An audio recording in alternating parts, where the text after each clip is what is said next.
UN जो है वो बहुत चिंतित है कि इस्लाम के नाम पर जो लड़कियों का, मुसलमान लड़कियों का जो ऑनर किलिंग हो रहा है, उसकी वजह से पाकिस्तान बहुत बदनाम है। पाकिस्तान तो खैर बहुत सी चीजों के लिए बदनाम है, ठरकबाजी के लिए बदनाम है, बम फोड़ने के लिए बदनाम है, हलाल 72 वर्जिन हूरों के लिए बदनाम है, पर ऑनर किलिंग एक ऐसा जुर्म है और निकाह मुत्ता के नाम पर जो लड़कियों के साथ पॉक्सो एक्ट का वायलेशन किया जाता है, उसके बारे में क्या उन मोहतरमा ने आरजू जी से पूछा कि नहीं पूछा?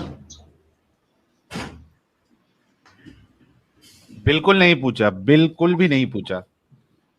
अच्छा, अब बात आती है कि क्या उन मोहतरमा ने आरजू जी से ये पूछा कि कंटिन्यूअसली वर्ल्ड कप के दौरान चाहे जावेद मियां दाद हो या शाहिद आफरीदी हो या रमीज राजा हो या अब्दुल रज्जाक हो या इंजमामुल हक हो, इन्होंने बहुत अभद्र, ओछी, छिछोरी टिप्पणियां हमारे भारत के बारे में और भारत के मशहूर एक्ट्रेसेस के बारे में और हरभजन सिंह जैसे बड़े खिलाड़ी के बारे में, विविट रिचर्ड के बारे में, नीना गुप्ता के बारे में इतनी अभद्र टिप्पणियां और डेफिनेटली लैंग्वेजेस और स्टेटमेंट्स उन लोगों ने पाकिस्तान के मेन स्ट्रीम मीडिया पर बैठकर गौर तालाब किया है और ठहाके लगाए हैं, हंसी लगाई है। इस बारे में उन मोहतरमा ने आरजू जी से पूछा कि आप कितने बदतमीज हैं आपके यहाँ के मेन स्ट्रीम मीडिया? पूछना चाहिए था उनको, क्योंकि सवाल तो एक्स मुस्लिम का भी नहीं था, पर उन्होंने जवाब तो एक्स मुस्लिम का दिया ना। बिल्कुल। तो अगर सवाल आरजू जी ने ऑनर किलिंग का नहीं पूछा था तो वो अपनी बात तो रख ही सकती थी, क्योंकि वो मोहतरमा मुझे कहीं ना कहीं दिख रही हैं कि उनको सवाल से कोई मतलब नहीं होता है, उनको अपने मन और अपंग जवाब से ज्यादा मतलब होता है। अच्छा, मतलब यहाँ भी दिमागी अपंगता कहीं ना कहीं नजर आ रही है आपको? हाँ जी, हाँ। अब आती है बात साहिल के एक्स मुस्लिम होना और अपनी आइडेंटिफिकेशन को चिल्लाकर ये कहना कि yes I am x Muslim, this is not crime, this is not crime.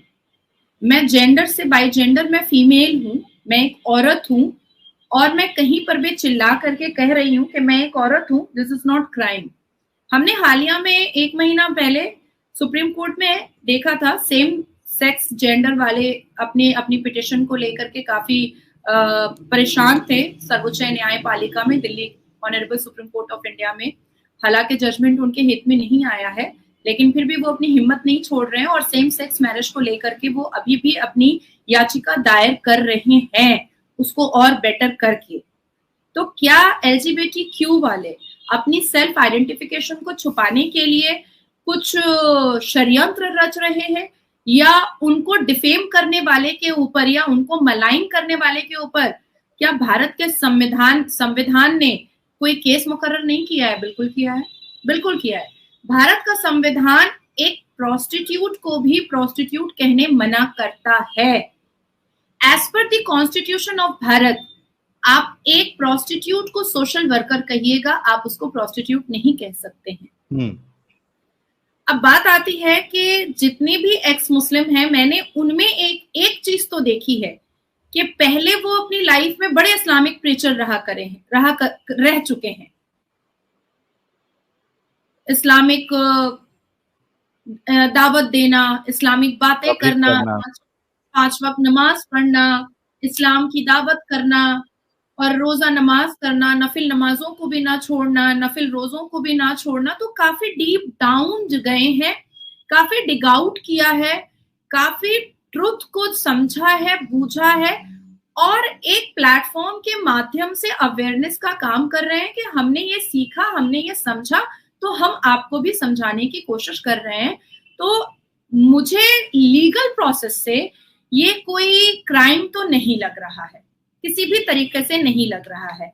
अब बात आती है कि जिन मोहतरमा ने आरजूदी के साथ बैठ करके ये बात कही है, क्या उनको right to dignity part of article 21 constitution Maneka Gandhi versus Union of India case के बारे में पता था कि नहीं पता था, ये मुझे नहीं पता है।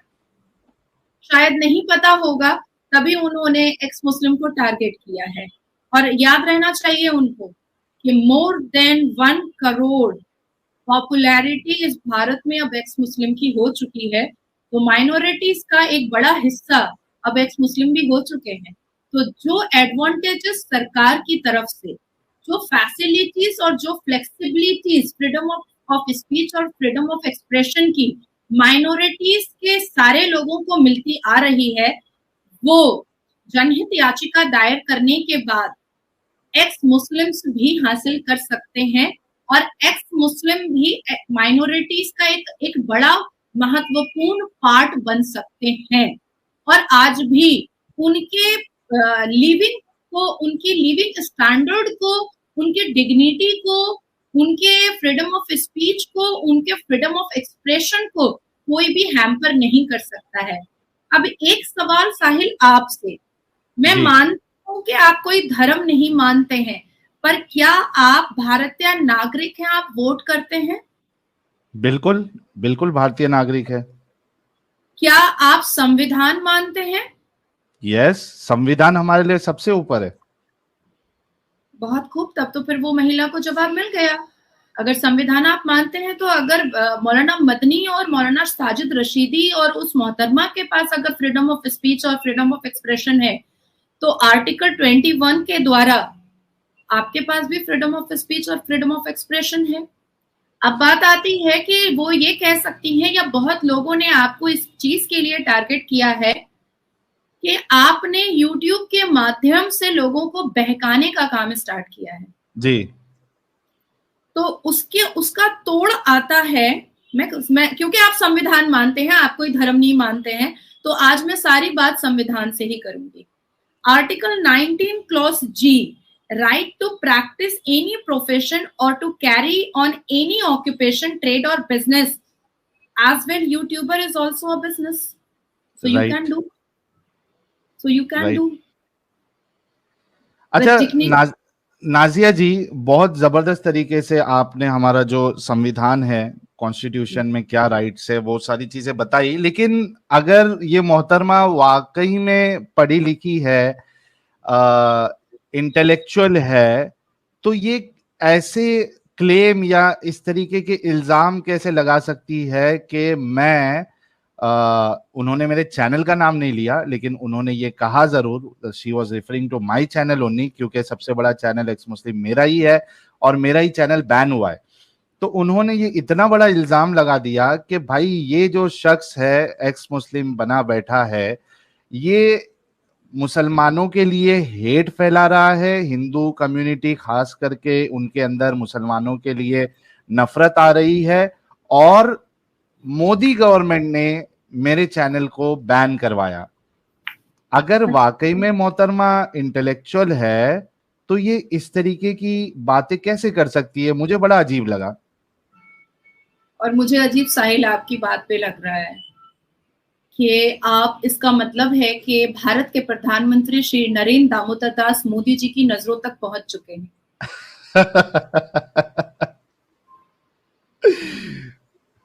So it's a big achievement for you. जी। क्योंकि हम तो मेहनत करते हैं ना, हम तो दिन रात स्ट्रगल करते हैं, ढेर सारी पब्लिक गैदरिंग की स्पीचेस देते हैं कि भारत के प्रधानमंत्री श्री नरेंद्र दामोदर दास मोदी जी की नजरों में आए, वो समझें कि हाँ नाजिया जो है वो बहुत अच्छा काम कर रही है और शायद पार्लियामेंट जाने का मौका मिल जाए।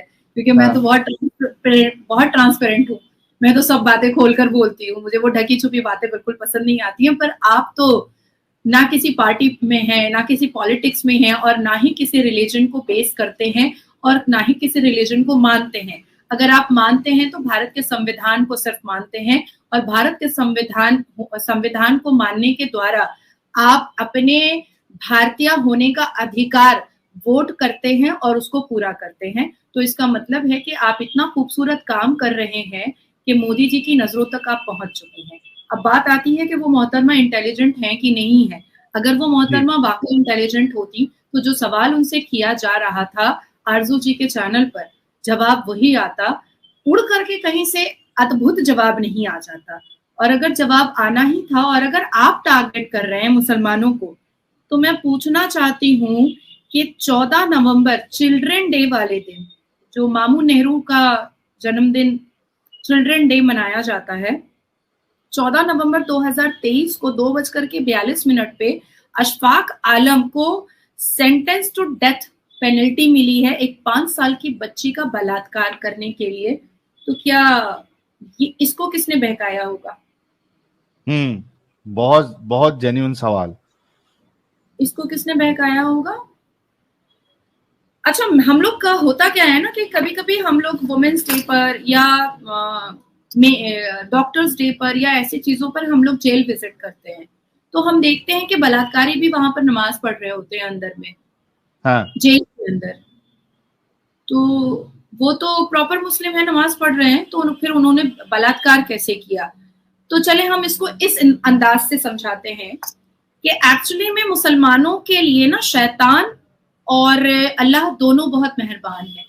पहला कि जैसे ही शैतान हावी होता है तब ये बलात्कार कर देते हैं, और मजे का ही काम है ना। जब भी आप देखो मदरसे वगैरह में जब अनल सेक्स करके कोई मौलवी पकड़ाता है, मार खाता है, लुंगी खोल करके मारा जाता है उसको, या कोई इस्लामिक प्रीचर जब लड़की छेड़ता है या मदरसे में मॉलेस्टेशन करता है या लुंगी उठा करके अपने औजार दिखाता है छोटी छोटी बच्चियों को, तो ऐसी बहुत सारे केसेस जो होते हैं वो अलग अलग स्टेट में, राज्य में चल रहे हैं। इवन मेरे चैम्बर में भी ऐसी कई फाइल हैं जो मौलवी मुल्लाओं पर चल रही है। तो इनकी एक अभद्र स्टेटमेंट होते हैं कोर्ट के अंदर, और ये कहते हैं कि नहीं शैतान हावी हो गया था।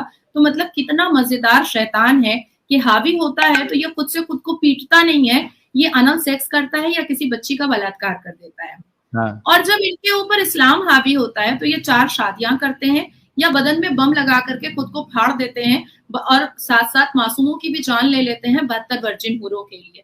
तो क्या इनको भी साहिल जैसे किसी यूट्यूबर ने बहकाया है, या इस्लामिक प्रीचर हाफिज सईद और तारिक मसूद और अजमल कसब जैसे लोगों ने बहकाया होता है? साहिल यूट्यूबर लोगों को ये बता रहा है कि 72 वर्जिन हूर नहीं है, ये झूठ है, इसलिए अपने बदन पे बम लगा करके ना अपनी जान लो और ना ही दूसरों की जान लो। तो this is a social work ना। हाँ, नहीं, उनके नजर में ये हेट फैलाना है, मतलब अच्छी बातें करना ये हेट फैलाना है। अगर साहिल यूट्यूबर अपने चैनल के माध्यम से ये बता रहा है कि लौंडियों और बांदियों को बेच करके, अगर कभी किसी मजहब की किताब में ये लिखा गया है कि लौंडियां और बांदियां बेचो और असलाह और घोड़े खरीदो, तो औरत का जो वैल्यू बताया गया है वो गलत है। औरत एक बहुत ही वैल्यूबल और बहुत ही इज्जत वाली एक अशरफुल मखलूकात में उसको जोड़ा जाना चाहिए। जैसे सनातन धर्म में देवियों की पूजा होती है, उसी तरीके से हम भी बीबी खदीजा रजी अल्लाह ताला अन्हा के बारे में, वुमेन एम्पावरमेंट को लेकर के बीबी मरियम अलैहिस्सलाम के बारे में बात कर सकते हैं। तो अगर साहिल ये बात कर रहा है तो आई डोंट थिंक कि साहिल हेट फैला रहा है। मुझे तो लग रहा है कि साहिल बहुत बड़ा सोशल वर्कर है। मुझे तो लगता है कि Sahil is a social worker. Even Sahil, तुमको अपने आप को यूट्यूबर नहीं कहना चाहिए, तुमको अपने आप को एक मोटिवेशनल स्पीकर कहना चाहिए, और तुमको अपने आप को एक सोशल वर्कर कहना चाहिए कि मुस्लिम इस्लाम और मुस्लिम समुदाय में और मुस्लिम समाज में जितने भी यंगस्टर्स को मौलवी मुल्ला बहकाते हैं, 72 वर्जिन हुरों का लालच देते हैं, बीवियां होते हुए भी 4 शादियों का मशवरा देते हैं, अगर साहिल उनको ये समझा रहा है कि ये गलत है, तो you are a best social worker, you are best social worker. मेरे हिसाब से तो मेरे फंड के तरफ से मैं तुमको अवार्ड वगैरह देना चाहूंगी। क्या बात है, क्या बात है, बहुत जबरदस्त। और आपकी ये बात बिल्कुल सही है, मैं अपने आप को कभी यूट्यूबर नहीं कहता। ये तो मोहतरमा ने वो शायद टैग लगा दिया यूट्यूबर का। मैं वाकई में एक एक्टिविस्ट समझता हूँ अपने आप को, और मेरा ये मानना, और मैं कई जगह पे बोल चुका हूँ कि तो मैं एक एक्स मुस्लिम एक्टिविज्म कर रहा हूँ, तो it's part of my activism. इस तरीके की बात करता हूँ मैं। यूट्यूबर मैंने अपने आप को कभी नहीं कहा है। तो ये बात आपकी बिल्कुल सही है। नाजिया जी, और कई लोग कह रहे हैं कि हो सकता है मोहतरमा लाइव सुन रही है, तो मैं मोहतरमा को दावत देना चाहता हूं, मैंने ट्विटर पे भी उनको दावत दिया था कि इन केस आपको लगता है कि आपकी बात सही है और हम गलत प्रचार कर रहे हैं या गलत तरीके से बयानी कर रहे हैं, तो मैं आपको इनवाइट करना चाहता हूं, अगर आप अभी जुड़ना चाहती है तो मैं अभी आपको लिंक शेयर कर दूंगा। अगर आप कमेंट में हाई लिख के बोल दे कि मुझे लिंक शेयर करो, हम आपको आने का मौका देंगे, अपनी बात रखने का मौका देंगे, क्योंकि नाजिया जी आपको पता है साहिल के चैनल पर एक तरफा बात नहीं होती है। साहिल हमेशा हमेशा मोमिनों को मौका देता है कि भाई आओ, अगर हम गलत है तो आप अपनी बात को सही साबित करो। तो मोहतरमा को भी लगता है तो वो आ जाए। साहिल, नाजिया इलाही खान अगर तुम्हारे साथ 3 बार बैठी है तो बहुत ही सारे सत्य और तथ्य को नाजिया ने इंक्वायरी की होगी, तभी नाजिया बैठ रही है।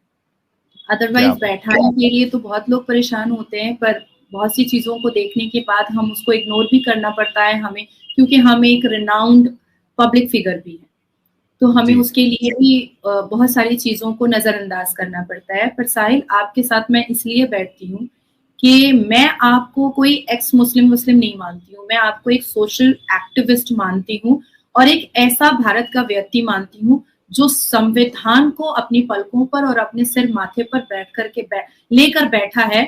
और उस मोहतरमा के हिसाब से तो अब आप भारत के प्रधानमंत्री जी के खास नजरों में हैं, तब तो मैं आपसे और भी ज्यादा टच में रहूंगी। अब और एक बात मैं आपको कह देना चाहती हूँ कि आपने इस्लाम तो छोड़ दिया, पर दावत देने की आदत आपकी जा नहीं रही है। नहीं जाती है वो नहीं जाती है, ये जो तबलीगी कीड़ा है ये नहीं जाता है। तो काइंडली ये दावत देने की आदत आप छोड़ दें। आप तमाम एक्स मुस्लिम का एक ह्यूज पॉपुलैरिटी है और एक ह्यूज सर्कल बन चुका है, और इसको डेवेस्टेट करना या इसको रुइन करना ये बहुत टफ हो चुका है, अब बहुत टफ हो चुका है, क्योंकि जितने सत्य आप कुरान के पन्नों को सामने में रख करके दिखाते हैं, असली हदीस को रख करके दिखाते हैं, ये हिम्मत अगर वाकई में उन तमाम मुल्लाओं के अंदर है जो भारत में बैठे हुए हैं या भारत से लेकर कश्मीर तक बैठे हुए हैं, तो वो आकर के किसी मंच पर मेरा ये जवाब दे देना। मैं तो तुम्हारी तरह कोई मतलब वैसी वाली मुस्लिम तो नहीं थी कि हाँ भाई मैं शहादा करती थी, मैं इस्तिखारा करती थी और मैं तहज्जुद पढ़ती थी। नहीं, आई एम अ नॉर्मल मुस्लिम। मैं 5 वक्त नमाज पढ़ती हूँ और मैं नमाज के दायरे में मुझे जितनी चीजों को हराम और हलाल समझना चाहिए मैं वो समझती हूँ। हाँ, कुरान मैंने बामायने पढ़ा है, क्योंकि इनसाइड द कोड बहुत सारे ऐसे केसेस होते हैं जिसकी वजह से मुझे कुरान के बहुत सारी चीजों को बहुत डिग आउट करके पढ़ना पड़ता है, ताकि मैं अपने आप को पहले परफेक्ट करूं, तब मैं किसी और पर उंगली उठाऊंगी। इसलिए मुझे खुद को पहले सही से समझना और समझाना पड़ता है। तो जिस तरह के आप मुस्लिम रह चुके थे, आप तो बहुत प्रो और प्योर इस्लाम वाले थे, और आप जब भी किसी को इनवाइट करते हैं, दावत देते हैं, जो आपकी लत जा नहीं रही है दावत देने की, तो आप उसके साथ कभी हवाबाजी में बात नहीं करते हैं। आप हमेशा सत्य के आधार पर और हदीस के पन्नों को और कुरान के पन्नों को खोल करके, दिखा करके, पढ़ करके, सुना करके आप उस पर बात करते हैं। तो मुझे लगता है कि थोड़ा सा संविधान उन मोहतरमा को पढ़ लेना चाहिए जो शायद कुछ भी बोले जा रही हैं और सवाल उनसे कुछ और किया जा रहा है और वो जवाब कुछ और दे रही हैं। ये बावलापन सही नहीं है, पर कभी कभी गलती हो जाती है। चलो, अच्छा, इसमें एक लास्ट, क्योंकि मैंने आपसे वादा किया था कि हम 30 मिनट के लगभग आसपास जो है खत्म करेंगे, वरना हम आपको छोड़ते नहीं है जल्दी, लेकिन लेकिन वादा इस बार निभाना भी है। तो ये मेरा आखिरी सवाल आपसे ये है कि मोहतरमा ने ये भी कहा कि भाई एक्स मुस्लिमों के वजह से अब जो सनातनी है, हिंदूज है, उनका मामला ये हो गया है कि देश के जो मुसलमान है अब हिंदूज उनसे एक्सपेक्ट करते हैं कि जब तक आप एक्स मुस्लिम नहीं बनेंगे हम आपको देश के प्रति वफादार नहीं मानेंगे या देशभक्त नहीं मानेंगे या हम आपको गद्दार मानेंगे। मुझे ये समझना है या उनसे जवाब चाहिए कि भाई हमने कब ये सनातनियों से या जो नॉन मोमिन है उनके अंदर ये एक्सपेक्टेशन डाला है कि भाई नहीं, जब तक ये एक्स मुस्लिम नहीं हो जाते तब तक ये अच्छे भारतीय नहीं होंगे। हमारा तो कहना सिर्फ ये है कि आप मुसलमान रहो, आप कुछ भी रहो, आपको इस्लाम फॉलो करना आप करो, लेकिन कॉन्स्टिट्यूशन सबसे आगे, सबसे ऊपर, देश सबसे ऊपर, बाकी सारी बातें उसके नीचे। ये कहने में मोहतरमा को ये क्यों लग रहा है कि हम सबको ये सिखा रहे हैं कि जब तक एक्स मुस्लिम नहीं बनेंगे तब तक ट्रस्ट मत करो? ये बात क्या है? अगर ऐसा होता, लेडीज जो है जब तक वो बिंदी और वो पता नहीं साड़ी ना पहने तब तक वो जो है वो देश के प्रति वफादार नहीं हो सकती। ये सारी बातें कहाँ से इनके दिमाग में चलती है? ओह माय गॉड, मैं तो मतलब आई थिंक 200 दिन तो मैं व्हाइट शर्ट और ब्लैक पैंट में होती हूँ, पर मुझे तो भारत की बेटी कहा जाता है। The entire Bharat knows very well, even Pakistan भी जानता है बहुत अच्छे से इस बात को कि मुझे भारत की बेटी कहा जाता है। एंड आई रियली लव बिंदी। मुझे साड़ी पहनने में मुझे बहुत तकलीफ होती है, बहुत टफ है, पहनना भी बहुत प्रॉपर नहीं आता है। तो मुझे लग रहा है कि कुछ नशा वशा का कुछ व्यापार या कुछ ऐसी कोई बात तो नहीं थी जो कुछ भी कह डाला है बेचारी ने। ऐसा तो कुछ नहीं था। अपने को भी वही नशा मांगता है। नहीं, हाँ, आई एम सो सॉरी, मैं तो इन चीजों से बहुत दूर रहती हूँ। लेकिन मुझे लगता है कि इस देश की जितने भी मेरे सनातनी भाई हैं और जो मुझे बहुत प्यार करते हैं, मुझे बहुत मोहब्बत करते हैं, और वो जितनी मुसलमान महिलाएं जो मुझे बहुत मोहब्बत करती हैं, जो अपनी दर्द पीड़ा लेकर के मेरे चैम्बर में आती हैं, इवन दूर दूर से आती हैं, अलग स्टेट से आती हैं, मैं उन तमाम लोगों से कहूंगी कि अगर वो इस हमारे कन्फ्रंटेशन को साहिल के साथ देख रही हैं तो मेरे तमाम सनातनी भाई इस बात का जवाब वो खुद दे देंगे।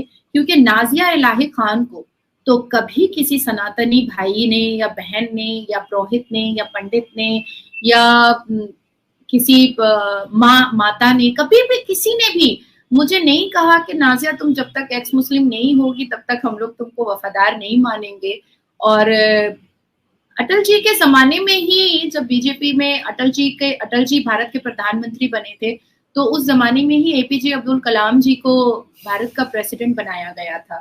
तो अगर वो टारगेट मोदी जी के सरकार को करना चाह रही हैं और भारत के 82.7% सनातनियों को करना चाह रही हैं, तो आज ये टॉपिक का जवाब मैं उन सनातनियों पर ही छोड़ती हूँ। क्योंकि मैं तो सीना ठोक करके और दावा लेकर कहती हूँ कि भारत को भारत की पुत्री और भारत का पुत्र चाहिए। उनको कोई कास्ट और रिलीजन तो नहीं है, बिल्कुल भी नहीं है।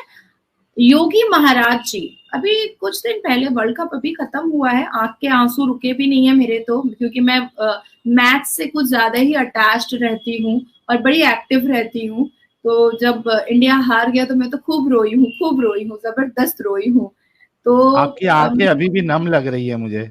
हाँ, मैं बात कर रही हूँ ना तो मुझे थोड़ा सा देखो आंख में पानी आ गया है मुझे मेरा, और मतलब this is not drama, actually मेरे आंख में पानी आ गया है क्योंकि मैं बहुत ज्यादा अटैच्ड हो गई थी। और 10 मैचेस जब जीत गया भारत तो एक अलग से ना एक वो आ गया था कॉन्फिडेंस के, अब तो भाई वर्ल्ड कप हमारा ही है। बिल्कुल बिल्कुल। तो मोहम्मद समी के प्रदर्शन को लेकर के योगी महाराज जी ने उनके गांव में समी स्टेडियम का ऐलान कर दिया और काम शुरू भी हो गया। अरे वाह। कुछ दिन पहले हमारे 3 जवान जो है कश्मीर में वीरगति प्राप्त किए थे, उसमें एक मोहम्मद मुजम्मिल जी थे, डेप्यूटी सुपरिटेंडेंट ऑफ पुलिस। उनके फादर ने तिरंगे झंडे में उनको दफन करवाया था जी, कंधा तिरंगे झंडे में। और भारत के प्रधानमंत्री और गृह मंत्री और राजनाथ सिंह जी मिलने के लिए गए थे मुजम्मिल जी के पिता से। अटल बिहारी वाजपेयी जी के जमाने में एपीजे अब्दुल कलाम जी को प्रेसिडेंट बनाया गया। पूरा भारत नाजिया को भारत की बेटी बोलता है। सो आई डोंट थिंक कि यहाँ पर कोई कास्ट और क्रीड का कोई डिस्क्रिमिनेशन है।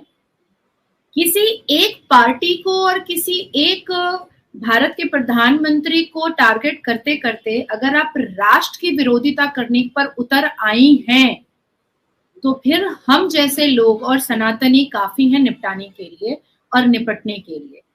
द थर्ड थिंग इज कि मैं जाते जाते आपको एक चीज साहिल बहुत क्लियरली कह देती हूँ कि right to equality article 14, right to freedom of religious article 25 constitution of Bharat हमेशा याद रखना, हमेशा जी।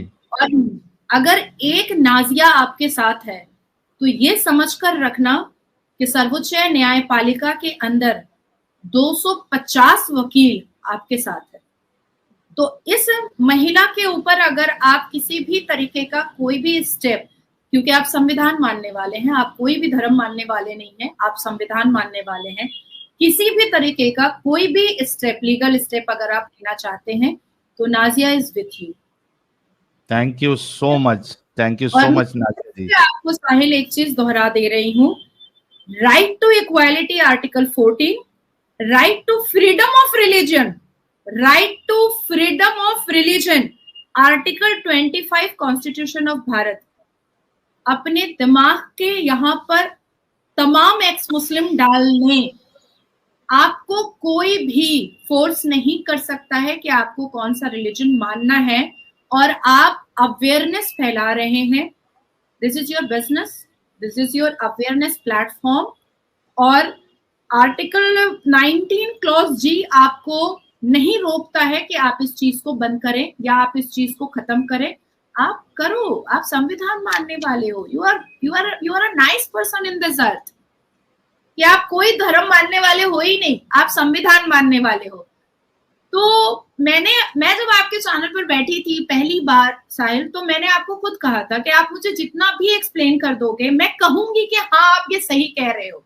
और आपने सही कहा है कि यहाँ पर ये हदीस में यहाँ पर औरत को गलत दिखाया गया है, औरत का मर्तबा नीचा दिखाया गया है, पर मैं इस्लाम नहीं छोड़ूंगी, ये मैंने खुद कहा था आपसे जी। पर I have credibility, I have capacity कि मैं आपके सामने आपके चैनल पर बैठ करके ये एक्सेप्ट करने को तैयार हूं कि this is right and this is wrong, this is black and this is white, but मैं इस्लाम नहीं छोड़ूंगी। एग्जैक्टली मैं तो चाहता हूं नाजिया जी, सॉरी मैं इंटरप्ट कर रहा हूं, मैं तो चाहता हूं कि हिंदुस्तान का हर एक मुसलमान उसकी सोच आप जैसी हो जाए कि ठीक है मुझे इस्लाम नहीं छोड़ना है, we are absolutely fine, I never said that, we are absolutely fine, लेकिन जो गलत है उसको एक्नॉलेज करो, हाँ ये चीजें गलत है, वो भी इंसान थे, उनसे भी गलती होती, ये चीजें गलत है, हम जो चीजें हमको सही लग रही है हम वो लेंगे, लेकिन we acknowledge that this is wrong, but still we want to be a Muslim, we want to follow Islam, absolutely fine. तो मैंने ये बात आपसे पहले ही कह दिया था, एकदम लाइव पर कहा था, और उस वक्त लाइव पर 25,000 से ज्यादा लोग थे और वो काफी हिट प्रोग्राम गया। और मैंने कहा कि आप मुझे जितनी बातें बताएंगे, जहां पर गलत होगा मैं एक्सेप्ट करूंगी, आई हैव दैट क्रेडिबिलिटी कि हाँ भाई ये आप सही कह रहे हो, बट मैं नहीं छोड़ूंगी इस्लाम, दिस इज माई विश कि मैं नहीं छोड़ूंगी। और मैं मुस्लिम हूँ और मैं प्राचीन हनुमान मंदिर जाती हूँ, और मैं अभी जाने वाली हूँ, मैं अक्षरधाम जाने वाली हूँ, उसके बाद फिर मैं केदारनाथ का मेरा प्लान हुआ है, मैं वहां जाने वाली हूँ, बस बिकॉज ऑफ माई ऑपरेशन और 15 दिन का बेड रेस्ट में मेरा बहुत सारा प्रोग्राम बहुत इधर उधर हो गया, लेकिन मैं जाने वाली हूँ। तो क्या मैं बाहर आने के बाद मुझे कहेंगे लोग कि ओ तुम तो अब फिर से दोबारा कलमा पढ़ो और नाजिया तो अब मुसलमान बची ही नहीं, तो भाई मैं लगेंगे आप पे।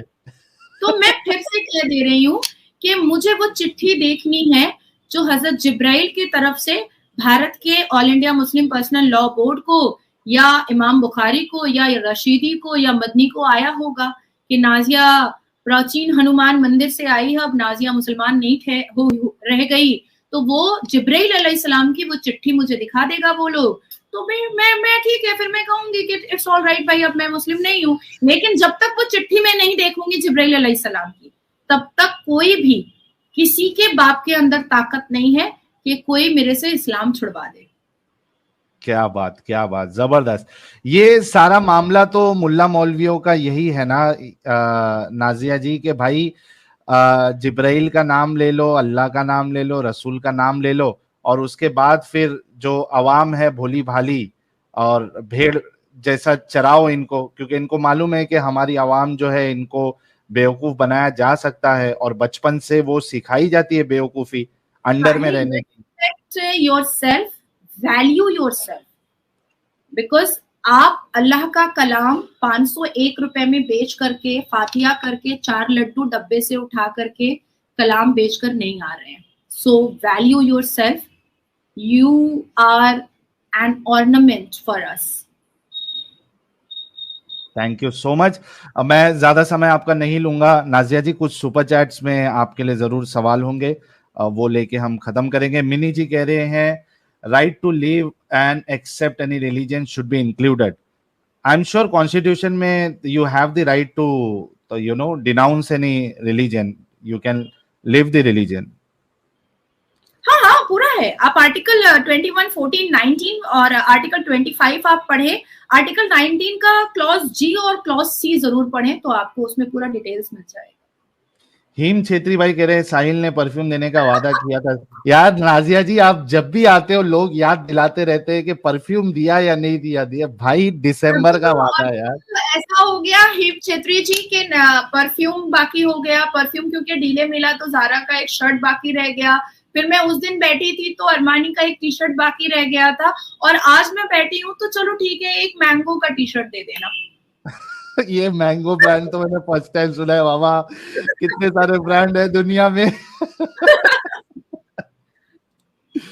यो जो जी कह रहे हैं Muslim conflicts echoes time and recorded history with death and destruction to society, yet they don't fail to mention virtues of peace and tolerance. ये बात आपकी बिल्कुल सही है, I totally agree with you.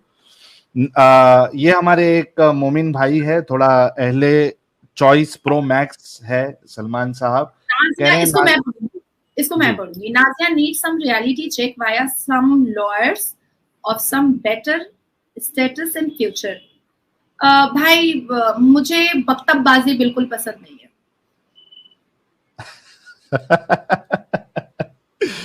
काफिर जी thank you so much. R K Rao जी बहुत बहुत शुक्रिया। डॉक्टर नवीन गोपाल कह रहे हैं Yana blocked me for asking her to debate with you. कितने को ब्लॉक करेगी यार, लाखों लोग जाके उनको मैसेज करे, वो उनकी उंगलियां जो सूज जाएगी ब्लॉक करते करते।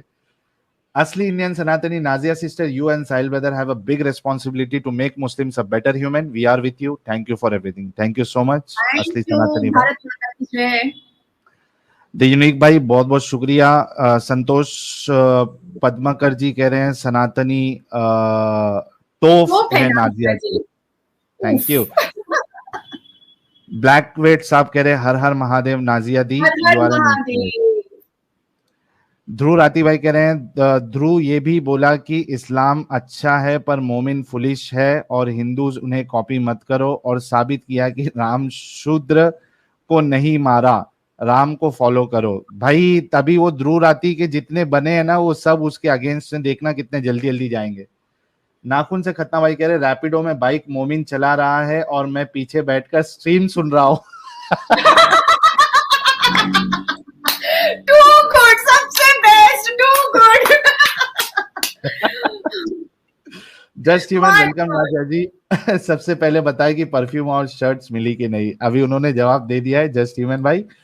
This is the last one, it's next. Nazia ji एक ही दिल है, कितने बार जीतोगे? आज आपने मेरा जीत लिया। तो thank you so much Nazia ji, मेरी तरफ से और सारी दर्शकों की तरफ से बहुत बहुत धन्यवाद। एंड आई मतलब प्रे तो नहीं बोलूंगा, लेकिन मेरी शुभकामनाएं हैं कि आप जल्दी से जल्दी सेहतमंद हो जाए, जो आपकी सर्जरी हुई थी आप पूरी तरीके से रिकवर हो जाए। और यार लोगों को मैं बता दूं कि ये महिला के अंदर पता नहीं इतना वो क्या कहते हैं उसको, जज्बा कहाँ से आता है कि सर्जरी होने के कुछ ही दिन बाद ये फिर से काम पे भी लग गई। 2 दिन के बाद इनको आराम करना चाहिए था, लेकिन ये उसके बावजूद अपने काम पे लग गई। She needs to recover. तो अपना बहुत ध्यान रखिएगा Nazia ji, you are very important for all of us human being. भाई जाते जाते कह रहे हैं याना डंगर के लिए, हाँ एक जी सजेशन मैं साहिल तुमको देते हुए जाना चाहती हूँ। You are like a very good friend of mind, और जब मैं दोस्ती करती हूँ तो मैं आखिरी सांस तक निभाने की हिम्मत रखती हूँ। तुम काफी हिचकिचा जाते हो कि प्रे तो नहीं बोलूंगा, आशीर्वाद तो नहीं बोलूंगा, तो मुझे तुम हमेशा कहा करो कि नाजिया जी आप हमेशा संविधान की छत्र छाया में रहे। आय हाय हाय, हमारी नई दुआ है अभी।